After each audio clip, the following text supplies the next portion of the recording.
मुंह के खाली हिस्से से अलिफ को अदा करेंगे। ठीक है।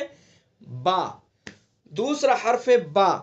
बा का मखरज दोनों होंठों की तरी का हिस्सा, दोनों होंठों की तरी का हिस्सा, अंदरूनी जो हिस्सा जो तर रहता है हिस्सा, होंठों के अंदर एक हिस्सा है बाहर वाला जो खुश्की वाला हिस्सा कहलाता है, और एक हिस्सा है अंदर वाला हिस्सा जो तरी वाला हिस्सा कहलाता है।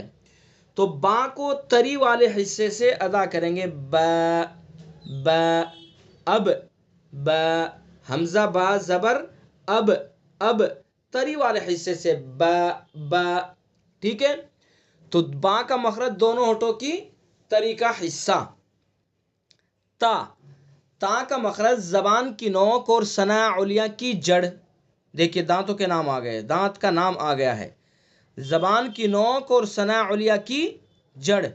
सना उलिया कौन से हैं बताइए।